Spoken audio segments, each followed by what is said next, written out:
Master Vectal stood like a mountain in the middle of the diplomatic hall. His purple scales caught the bright lights above, making him look even more dangerous than usual. At nearly 8 feet tall, the Zarathi warrior was built for war. His 4 muscular arms moved with deadly grace, and his yellow eyes scanned the room like a predator looking for weakness. For 30 years, Vectal had fought blade duels across the galaxy. 30 years, and he had never lost. Not once. His reputation was legendary among the warrior clans of his people. Other species whispered his name with respect and fear.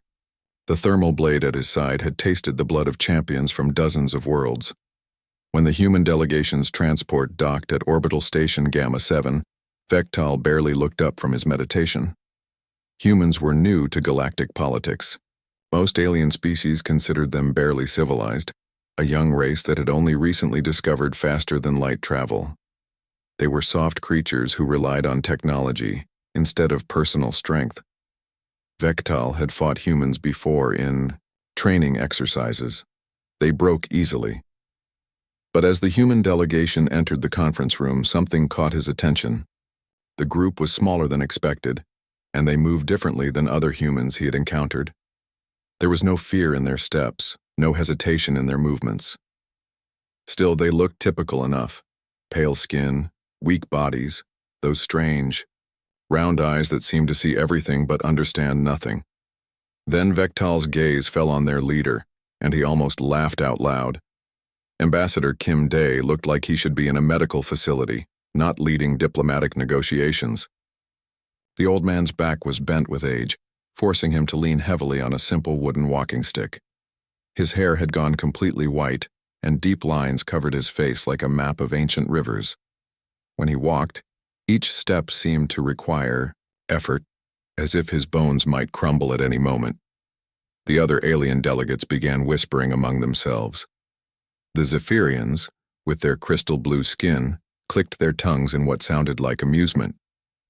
The massive Gorlak representatives, each one weighing over 500 pounds of pure muscle, made rumbling sounds that passed for laughter in their culture. Even the peaceful Etherians, who rarely showed emotion, seemed to exchange glances of disbelief. "This is their champion," muttered Ambassador Threx, a 6-armed Mantari whose species prided itself on physical perfection. "He looks ready for the recycling center." Vectal studied the old human more carefully. Kim Day moved with the careful steps of someone whose body had betrayed him long ago. His hands shook slightly as he placed his documents on the conference table. When he spoke, his voice was soft and required effort, as if each word cost him energy he could barely spare. The negotiations began normally enough. Trade routes, resource-sharing agreements, the usual diplomatic dance that kept the galaxy's economy flowing. But as discussions progressed, tensions began to rise. The humans wanted access to shipping lanes that had been controlled by other species for centuries. They spoke of equality and fair treatment, concepts that made many of the stronger species uncomfortable. Vectal found their demands insulting. These weak creatures who had barely learned to leave their home planet wanted to be treated as equals to species that had conquered entire star systems. The audacity was breathtaking. Other delegates began raising their voices. The Zarathi had claimed mining rights to 3 asteroid belts in the disputed sector. Those resources had funded their military expansion for generations. Now these humans wanted to share those profits? Ridiculous.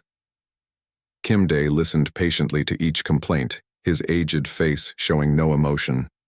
When others shouted, he remained calm. When threats were made, he simply nodded and took notes. His quiet demeanor only made Vectal more angry. This frail old creature was treating galactic politics like a friendly conversation between neighbors. The breaking point came when Ambassador Threx suggested that humans should be grateful for any scraps the established species were willing to share. "Your kind has contributed nothing to galactic civilization," the Mantari declared, his 6 arms gesturing dramatically. "You have no right to demand equal treatment." Kim Day looked up from his notes, his dark eyes meeting those of each delegate in turn. We ask only for the same opportunities to prove ourselves that were given to your ancestors, he said quietly. That was when Vektal stood up. The conference room fell silent as his massive form cast shadows across the table. His hand moved to the ceremonial blade at his side, and the subtle hum of its power core filled the air. Prove yourselves? Vektal's voice was a low growl that made several smaller species step back. Your kind hides behind machines and energy shields. You know nothing of true strength, nothing of honor in combat. The old human ambassador looked up at the towering warrior without fear. If anything, Kimde seemed almost sad, as if he had hoped this moment would not come. By the ancient laws that govern this station, Vektal continued, his yellow eyes blazing with anticipation, I invoke the right of single combat. Let your strongest champion face me in honorable duel, and we shall see if humanity deserves a place among the warriors of the galaxy. The news of the duel spread through orbital station Gamma 7 like wildfire. Within an hour, every alien on the station knew that the ancient human ambassador had accepted Vektal's challenge. Most couldn't believe it. The old man could barely walk without his wooden stick, yet he was going to face the most feared warrior in 4-star systems. Vektal returned to his quarters with a satisfied smile. Finally, he would show these soft humans their proper place in the galaxy. His private chambers were massive, befitting a warrior of his status. The walls were decorated with weapons from his countless victories. Energy swords from fallen Zephyrian champions, plasma axes taken from defeated Gorlak warlords, and ceremonial daggers from species whose names were now forgotten. The Zerathi warrior began his preparation ritual immediately. He stripped off his diplomatic robes, revealing scales that had been hardened by decades of combat training. His forearms moved in perfect harmony as he started the ancient combat forms of his people. Each movement was precise, deadly, and beautiful in its own terrifying way.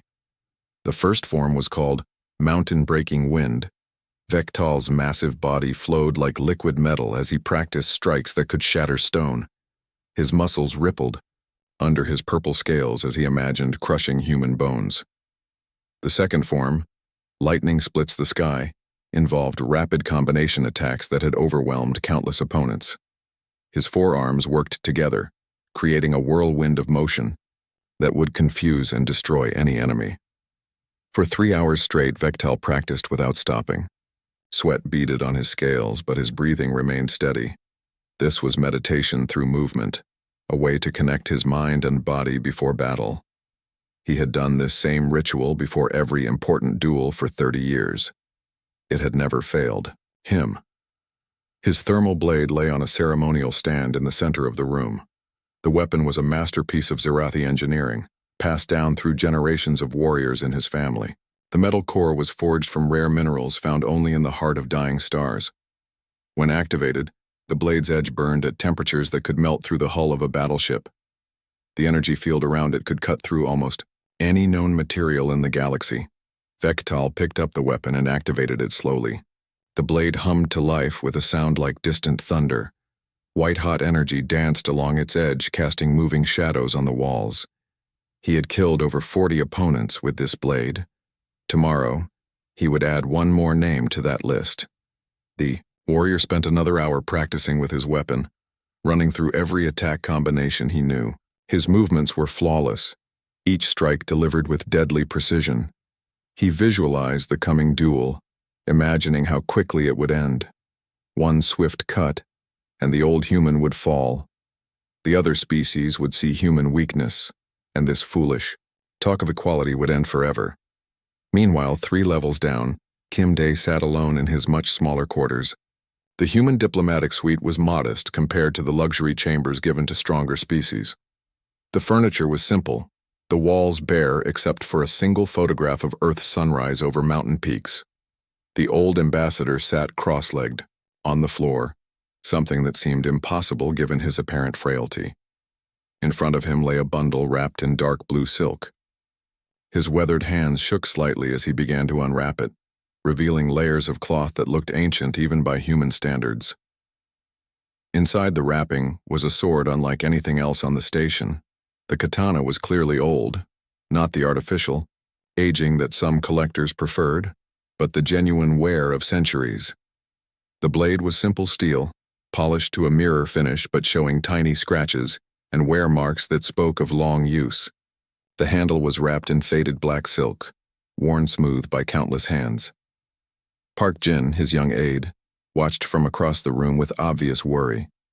The man had served as Kim Dae's assistant for 5 years, but had never seen his leader handle a weapon before. "Sir," he said nervously, "perhaps we should contact Earth Command. They could send military advisors or maybe negotiate a postponement until we can find a proper champion." Kim Dae ran his fingers along the sword's edge with surprising steadiness. "This blade has been in my family for 400 years, he said quietly. "It was forged by a master swordsmith during Earth's feudal period, when such weapons were matters of life and death. But sir, that's just steel. It can't possibly compete with alien technology. That Zarathi's thermal blade could cut through our ship's hull." The old man lifted the katana, testing its weight and balance. Despite his age, his movements with the weapon seemed natural, practiced. "My great-great-grandfather carried this sword during the last samurai rebellions on Earth. My great-grandfather brought it with him when he immigrated to America. My grandfather kept it during the Second World War, and my father maintained it through the space age." Park Jin moved closer, still concerned. "With respect, sir, family history won't stop a thermal blade." Kim Dae smiled, the first genuine expression of joy his aide had seen from him in weeks.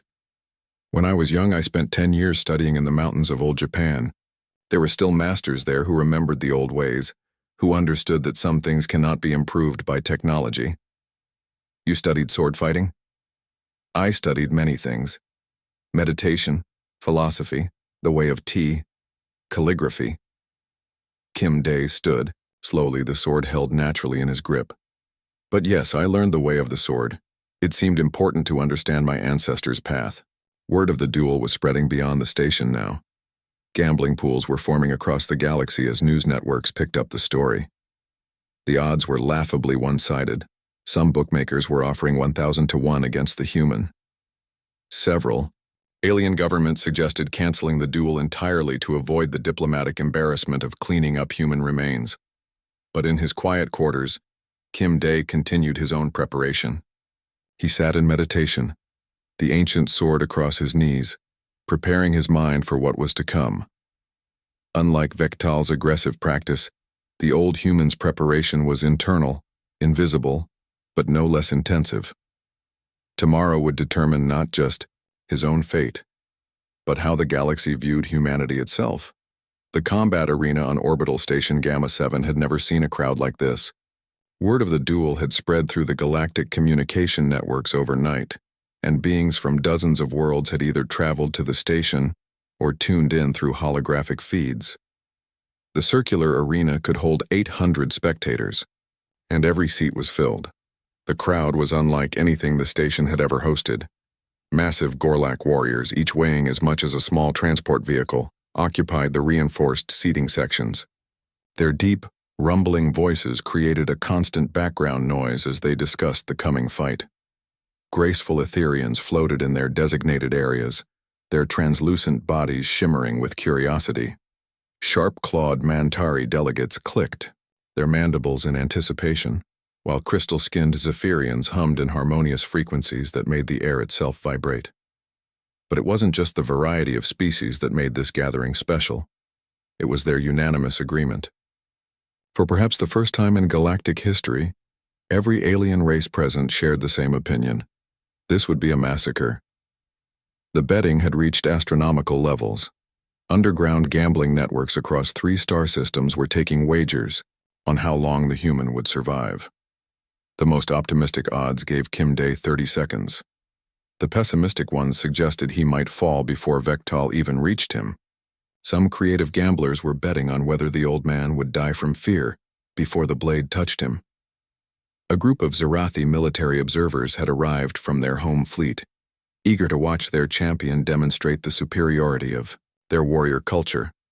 They sat in places of honor, their purple scales polished to perfection, their own ceremonial weapons gleaming at their sides.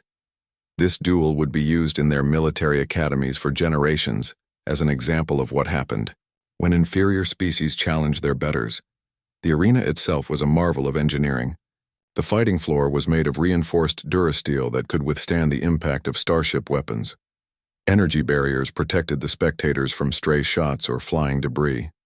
Medical teams from 5 different species stood ready with emergency equipment, though most expected they would be collecting pieces rather than treating injuries.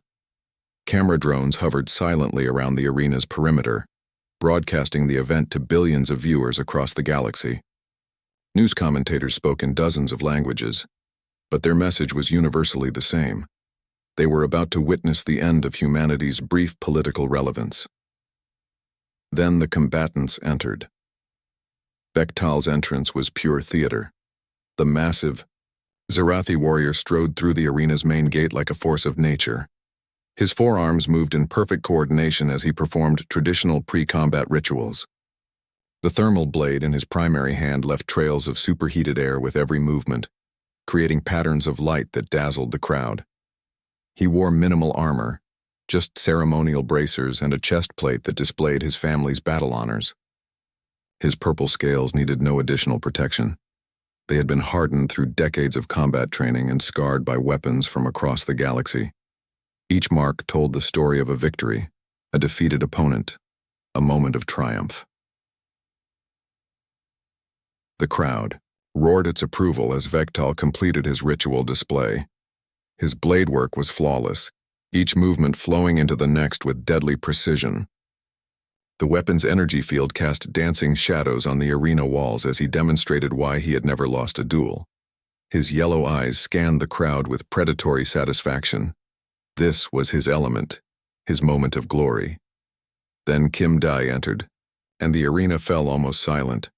The old human shuffled through the opposite gate, leaning heavily on his wooden walking stick. He looked even more frail under the arena's bright lights. His simple gray diplomatic robes hung loosely on his bent frame, making him appear smaller than he already was. The contrast with Vektal was shocking. One looked like a god of war, the other like someone's forgotten grandfather. In his free hand, Kim Dai carried his katana, still sheathed in its plain wooden scabbard. The weapon looked impossibly primitive, next to Vektal's glowing thermal blade. It was just steel and wood, materials that most galactic civilizations had abandoned centuries ago. Several spectators actually laughed out loud at the sight. The betting pools immediately updated their odds. Some gamblers began wagering on whether Kim Dai would even be able to draw his sword before falling. Others bet on how many pieces Vektal's thermal blade would cut him into. The medical teams checked their equipment one final time, though they suspected there would be nothing left to treat. Kim Dai reached the center of the arena and stopped. He set his walking stick aside and stood as straight as his aged body would allow. For a moment, he looked around at the hundreds of alien faces staring down at him. If he felt fear, it didn't show. Instead, he seemed almost peaceful, like a man who had made his peace with whatever was about to happen. The arena's judge, a neutral Etherian whose species was known for their fairness, floated to the center of the combat area. By the ancient laws of honorable combat, the being announced in a voice that carried to every corner of the arena, this duel will continue until one combatant yields or falls. Are both warriors ready? Vektal raised his thermal blade high, its energy field crackling with deadly power. "I am ready to demonstrate the might of the Zarathi people," he declared, his voice carrying the confidence of 30 years of victory. Kim Dai slowly drew his katana from its scabbard. The steel blade caught the arena lights, reflecting them in patterns that seemed to dance along its surface. The metal was polished to perfection, but close observers could see tiny scratches and wear marks that spoke of long use. "I am ready," he said simply. The judge retreated to a safe distance. "Begin." What happened next would be talked about in taverns and academies across the galaxy for generations to come. Vektal exploded into motion with a speed that shocked even his own people. His forearms worked in perfect coordination, the thermal blade becoming a blur of superheated death. He launched himself across the arena floor in a combination attack that had never failed to end a duel in the first few seconds. The blade carved through the air where Kim Dae had been standing, its energy field leaving glowing trails in its wake. But somehow, impossibly, the old human was no longer there. The impossible was happening before the eyes of hundreds of alien spectators, and none of them could quite believe what they were seeing. Kim Dae wasn't just surviving Vektal's relentless assault. He was doing something far more extraordinary. The old human was teaching. 5 minutes into what should have been a 30-second massacre, the dynamic of the duel had completely shifted. Vektal continued his attacks with increasing desperation, his forearms working frantically to land a single decisive blow, but every strike found only empty air. Every combination was turned aside with minimal effort, and every aggressive advance was met with fluid movement that seemed to flow like water around stone. What made the crowd fall into stunned silence wasn't just Kim Dae's defense, it was the way he spoke during the combat. While dodging a thermal blade that could cut through starship armor, while deflecting energy that should have vaporized his ancient steel sword, the elderly ambassador was giving instruction. "Your left foot is too far forward," Kim Dae observed calmly, stepping aside from a strike that carved a glowing line through the arena floor. "It telegraphs your intentions and creates an opening in your defense." His voice was as steady as if he were sitting in a peaceful garden rather than fighting for his life. Vektal's yellow eyes widened in shock. No one had ever critiqued his fighting stance before. His form had been perfected over decades by the greatest Zarathi weapon masters. Yet as he looked down at his feet, he realized the human was right. His aggressive positioning did leave him vulnerable to counterattacks. The Zarathi warrior pressed his assault, launching into the deadly storm of blades technique that had defeated 6 opponents in his last championship tournament. His thermal blade moved so fast it created multiple afterimages, striking from impossible angles with killing force. Kim Dae moved through the attack like smoke through wind. His aged body seemed to flow around the strikes without effort, his simple steel sword somehow intercepting and redirecting the energy blade with movements so precise they looked choreographed. "Your breathing has become irregular," he mentioned, as if discussing the weather. "When the breath is unsteady, the mind follows. True strength comes from inner calm, not external force." The crowd was beginning to murmur now. Something unprecedented was happening. The human wasn't just defending, he was demonstrating principles that many of them had never considered. Spectators who had come expecting a quick slaughter found themselves learning about combat philosophy from a species they had dismissed as weak. A group of young Zarathi warriors in the stands watched with growing amazement as their champion's flawless technique was gently but thoroughly dissected. "See how he moves," one whispered to his companion. "It's like he knows where the attacks will land before they're even launched." "Impossible," his friend replied, but his voice lacked conviction. "No one can predict Vektal's combat patterns, they're completely random." "Are they?" Kim Dae's voice somehow carried to their seats, though he hadn't raised his volume. The old human had somehow overheard their whispered conversation, while simultaneously avoiding another killing blow. "Randomness is the enemy of true skill. Every movement should have purpose.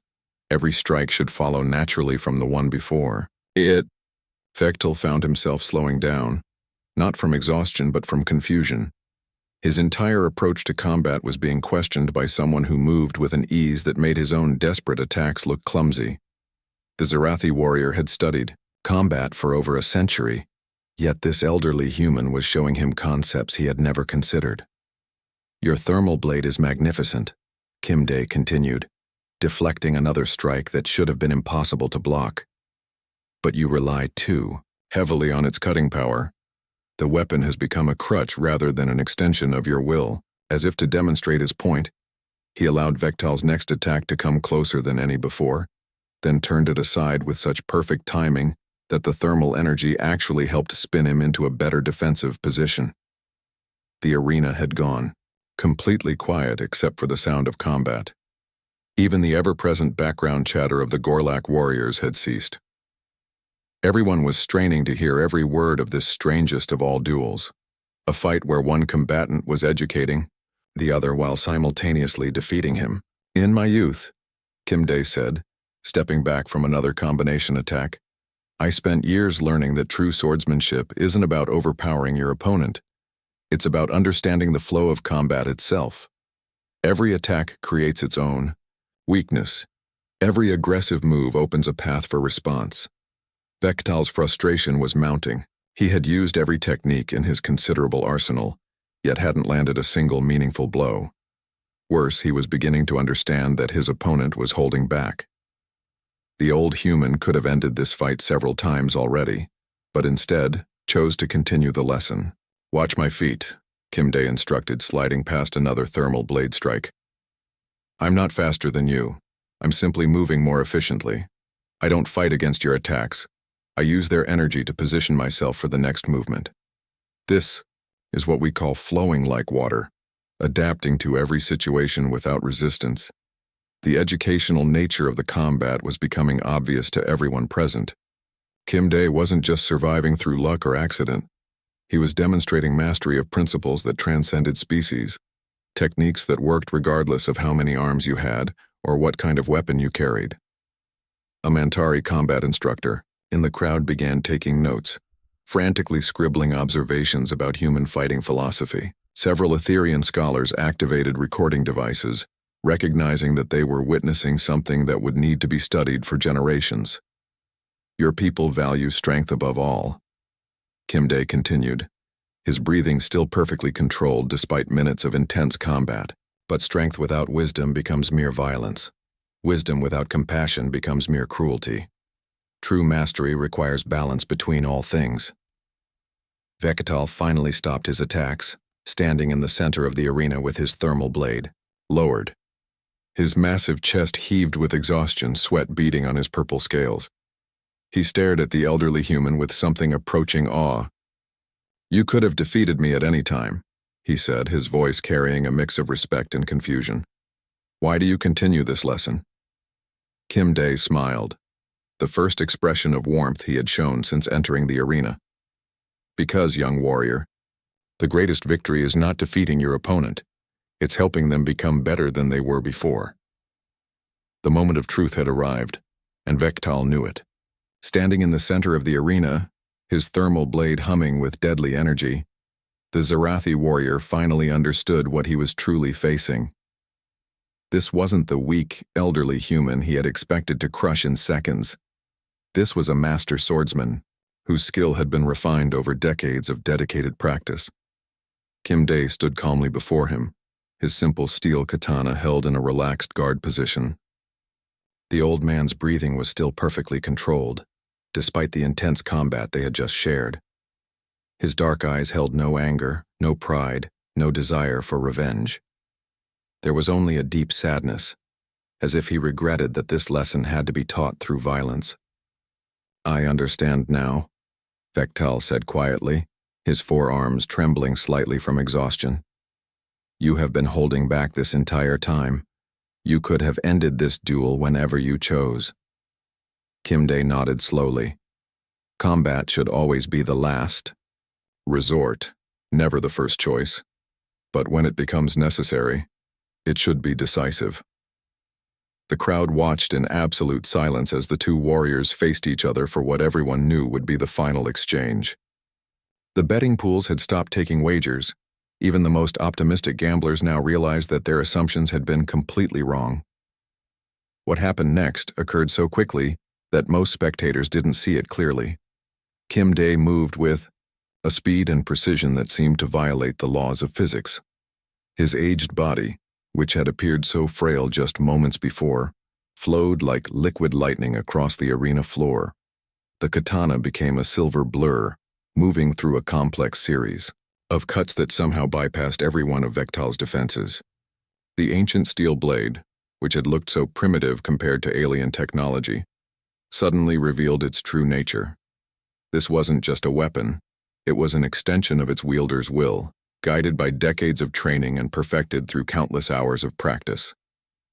Vektal tried to respond, his thermal blade moving to intercept the attack, but he might as well have been trying to catch the wind with his bare hands. Kimday's technique was flawless, each movement flowing naturally into the next, creating an unstoppable sequence that ended with the katana's edge resting gently against the Zarathi's throat. The thermal blade fell from Vektal's nerveless fingers, clattering to the arena floor where its energy field finally dissipated. The mighty warrior, who had never known defeat in 30 years of combat, stood frozen as he felt the cold touch of steel against his scaled neck. Complete silence filled the arena. 800 spectators from dozens of different species sat, in stunned disbelief. The impossible had happened. The elderly human ambassador had defeated the galaxy's most feared duelist with a weapon that belonged in a museum.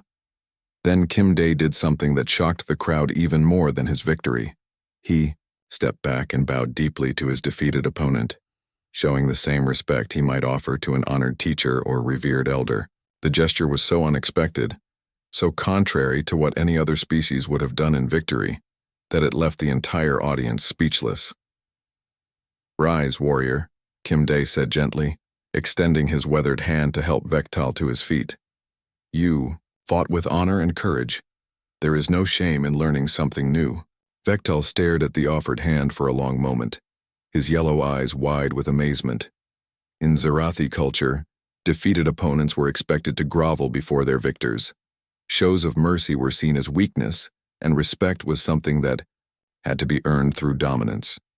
But this human was offering something different: dignity in defeat, honor even in loss.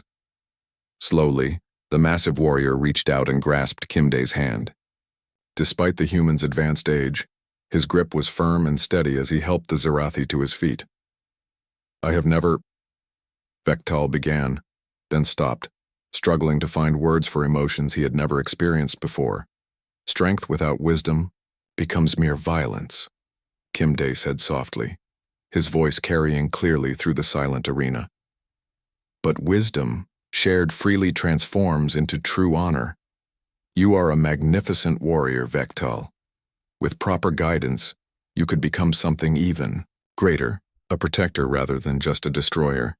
The crowd erupted, not in cheers or boos, but in a mixture of confusion, amazement, and heated discussion. Species that had existed for thousands of years were witnessing concepts they had never considered. The idea that victory could include mercy, that strength could be tempered with compassion, was revolutionary to many of them. Within hours, news of the duel had spread across the galactic communication networks. Holographic recordings of the fight were analyzed by military academies, philosophical schools, and diplomatic institutions throughout known space. The image of the elderly human helping his defeated opponent to his feet became one of the most widely distributed pieces of media in galactic history. The immediate effects were dramatic. Species that had dismissed humanity as technologically inferior began reconsidering their positions. If humans could produce warriors of such skill while maintaining such wisdom, what other capabilities had been overlooked? What other assumptions needed to be questioned? The trade negotiations resumed the next day, but the entire dynamic had changed. Where before the alien delegates had spoken to humans with barely concealed contempt, now there was genuine curiosity. Kim Dae's display of skill had earned respect, but his show of mercy had inspired something even more valuable: the desire to understand. Vektal was the first to approach Kim Dae after the negotiations concluded. The proud Zarathi warrior, who had never asked anyone for anything, made a request that stunned his own people. "Master Kim," he said, using a title of respect that his species reserved for only the most revered teachers, "I wish to learn. Will you accept me as a student?" Kim Dae smiled, the same warm expression he had shown in the arena. "The way of the sword is not just about fighting," he warned. "It requires patience, discipline, and the willingness to question everything you think you know about strength and power." "I am ready to learn," Vektal replied without hesitation. Word of this unprecedented arrangement spread quickly. Soon representatives from other species were approaching the human delegation with similar requests. Combat instructors wanted to understand human fighting philosophy. Diplomats sought to learn about negotiation techniques that included mercy as a tool of strength rather than weakness. Within a month, Kim Dae found himself teaching the first interspecies martial arts class in galactic history. Students from dozens of worlds gathered to learn not just sword techniques, but the philosophical principles that guided them. The old human's quiet wisdom had achieved something that no amount of military might or technological superiority could have accomplished. It had changed how the galaxy viewed humanity itself. The elderly ambassador's greatest victory hadn't been defeating a superior opponent. It had been showing the galaxy that true strength came not from the ability to destroy, but from the wisdom to know when not to use that ability. In teaching mercy to his enemies, Kim Day had transformed them into allies, and in doing so, had secured humanity's place among the stars not through fear, but through respect.